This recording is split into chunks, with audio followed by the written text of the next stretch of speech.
Olá pessoal, eu sou a Kathleen Ribeiro e começa agora mais um devocional do Temor e Tremor. Antes de começarmos, eu gostaria de pedir que você se inscrevesse no nosso canal no YouTube, nos procurasse no Deezer e no Spotify, onde você também pode nos ouvir os nossos devocionais, e também temos conteúdo no Instagram e no Facebook. Agora vamos orar para começar. Senhor meu Deus, meu Pai, eu agora entro diante da Tua presença e faço essa oração confiando no nome de Jesus Cristo para nos salvar, para nos representar e nos redimir, Senhor. Faz a Tua vontade, direciona esse projeto, direciona esse momento de oração, de devoção, de ensino. Toca nos nossos corações, nos corações dos ouvintes, nos corações daqueles que fazem parte, e nós possamos caminhar pela fé, Senhor. Que nós não nos esqueçamos do compromisso que tomamos de caminhar, de acordar, de levantar todos os dias e fazer todas as obras com fé, por meio da fé no nome de Cristo, pela graça. Aplica, Pai, a Tua cura sobre nós, sobre as nossas feridas e sobre as nossas dores, sobre as nossas necessidades, para nos suprir em Cristo e para nos guardar. Mortifica aquilo que falta mortificar em nós do pecado e mostra-nos a Tua face gloriosa, Senhor. Seja glorificado o Teu nome, tanto na terra como no céu, e sacia-nos com a Tua presença em nossas vidas, nas vidas dos nossos familiares. Perdoa todas as nossas dívidas, Senhor, as nossas iniquidades, e faz-nos vasos adequados para o Teu louvor, de maneira a Te dar prazer e Te glorificar. Ó Senhor, molda-nos de acordo com o Teu propósito, porque foi para isso que nós nascemos e fomos criados, Senhor.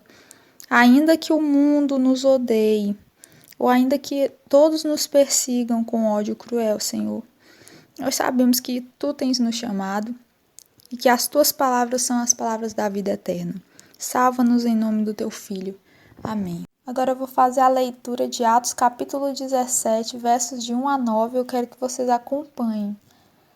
E passando por Anfípolis e Apolônia, chegaram a Tessalônica, onde havia uma sinagoga de judeus. E Paulo, como tinha por costume, foi ter com eles e, por 3 sábados, disputou com eles sobre as Escrituras, expondo e demonstrando que convinha que o Cristo padecesse e ressuscitasse dos mortos. E este Jesus que vos anuncia, dizia ele, é o Cristo. E alguns deles creram e ajuntaram-se com Paulo e Silas, e também uma grande multidão de gregos religiosos e não poucas mulheres principais. Mas os judeus desobedientes, movidos de inveja, tomaram consigo alguns homens perversos dentre os vadios e, ajuntando o povo, alvoroçaram a cidade e, assaltando a casa de Jason, procuravam tirá-los para junto do povo. E não os achando, trouxeram Jason e alguns irmãos à presença dos magistrados da cidade, clamando: estes que têm alvoroçado o mundo chegaram também aqui, os quais Jason recolheu. Todos estes procedem contra os decretos de César, dizendo que há outro rei, Jesus. E alvoroçaram a multidão e os principais da cidade que ouviram estas coisas. Tendo, porém, recebido satisfação de Jason e dos demais, os soltaram. Irmãos, primeiramente eu quero que vocês atentem para algumas questões. Sabemos que os discípulos tinham a incumbência de pregar a todos os homens sem exceção. E caso desobedecessem e tornassem para trás, seriam considerados infiéis. Sabemos que a proclamação e o chamado ao arrependimento é geral. A igreja ela tem essa mensagem e ela deve pregar, de maneira que ela é devedora a todos os homens. Você que conhece o Evangelho, você é um devedor enquanto você viver nessa terra a todos os homens. E isso tira de todo cristão a capacidade de viver sem um sentido de vida, sem um sentido nessa vida. Algum cristão vai dizer: eu não tenho razão de viver, eu não tenho por que acordar e levantar todos os dias. Meu irmão, você é um devedor entre gentios, gregos e judeus. Se essa não é razão suficiente para você levantar todos os dias, eu não sei qual é, porque Deus te considera um devedor entre todos os homens por quem você passar. Você é uma pessoa que está em débito. Você precisa pagar esse débito. E você precisa pagar esse débito falando de Cristo. Todos os homens precisam ouvir o Evangelho. Cada pessoa da terra que vive hoje, que respira hoje, precisa ouvir o Evangelho. Claramente, corretamente o Evangelho. Sem floreios, sem rodeios. Em cada lugar da terra. Em alto e bom som. O seu amigo precisa ouvir o Evangelho. Seu colega de trabalho precisa ouvir o Evangelho. O seu pai e a sua mãe precisam ouvir o Evangelho, caso eles ainda não tenham ouvido.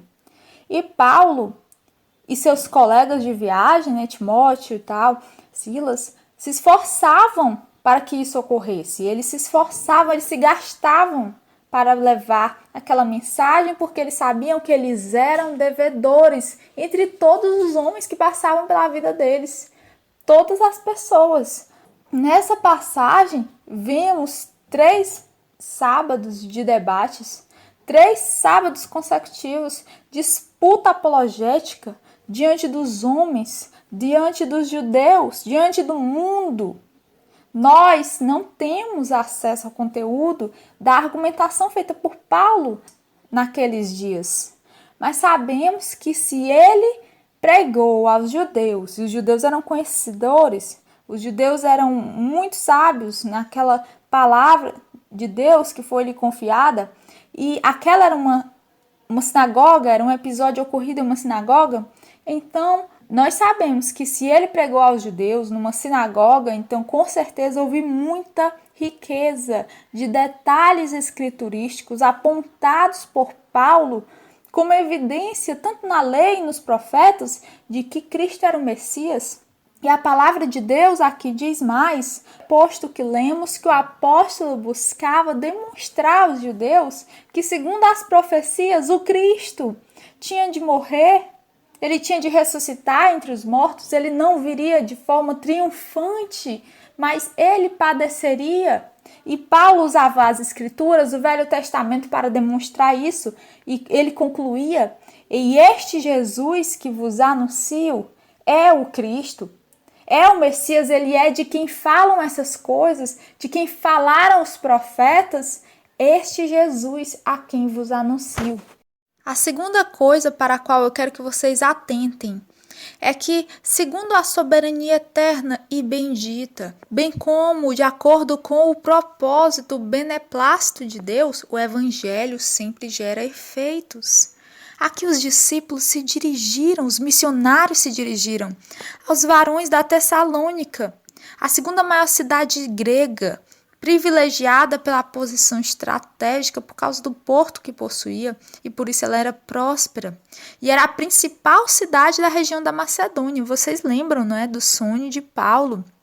Lembrem-se que no sonho acerca do homem macedônio, ele olha para Paulo com um apelo e pede: passa a Macedônia e ajuda-nos. Por quê? Porque o Senhor tinha um propósito ali naquele lugar, na região da Macedônia. E esse propósito foi confirmado com Lídia, a vendedora de púrpura, em Filipos, como nós já vimos, a primeira cidade dessa parte da Macedônia, como já foi lido e explanado em outros devocionais, com o carcereiro e sua casa também, que passaram a servir ao Senhor depois de ver quão maravilhoso é Deus, mesmo na prisão, abençoando e salvando, libertando Paulo e Silas. E agora nós percebemos também isso com os judeus que creram.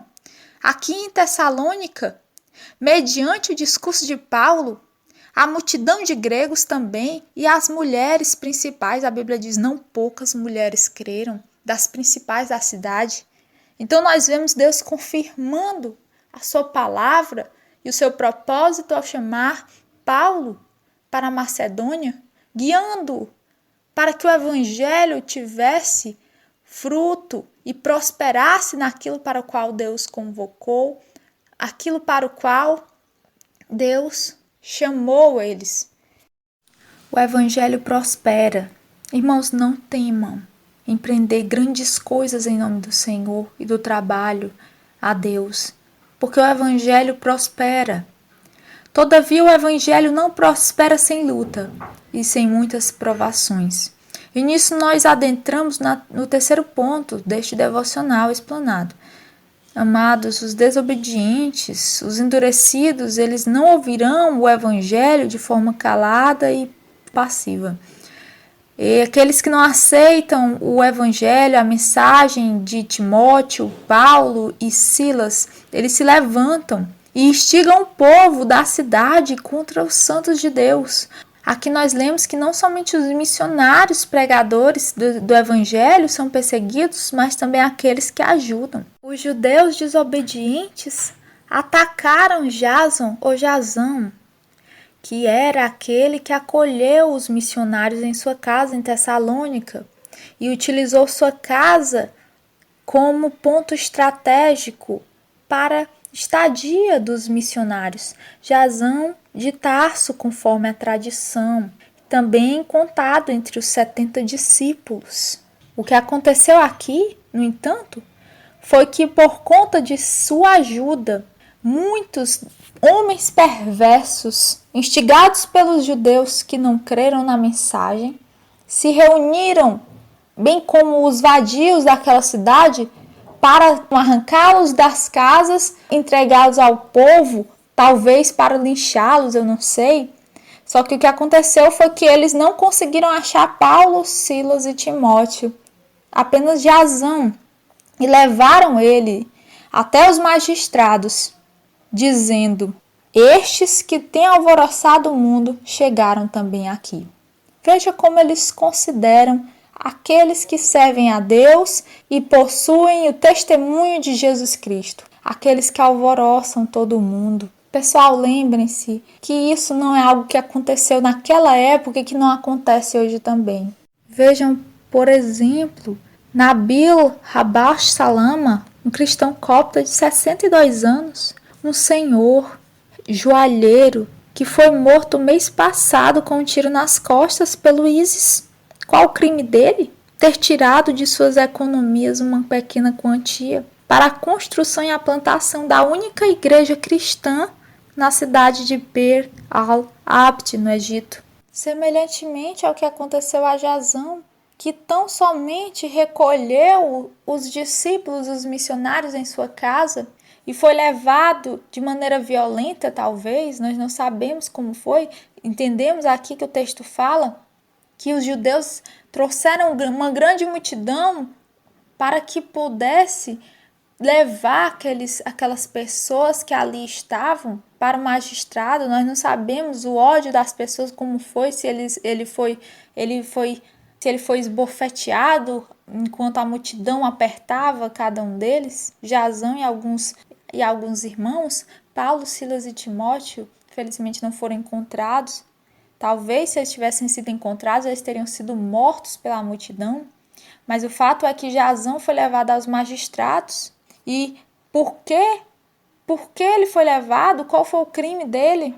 Ter recolhido os discípulos, os missionários, que são chamados pelos judeus desobedientes aqui como aqueles que alvoroçam todo mundo, porque a igreja traz a mensagem de Cristo crucificado, que é um escândalo para os judeus e loucura para os gregos. Mas Cristo permanece como aquele que, com sua mão soberana, guia todas as coisas.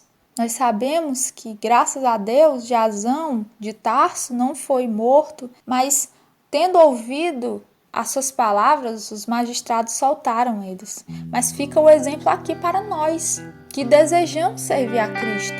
Não sem perseguição haverá um avivamento, não será sem perseguição. Você que está me ouvindo, que você deseja servir a Cristo, saiba que não será sem perseguição.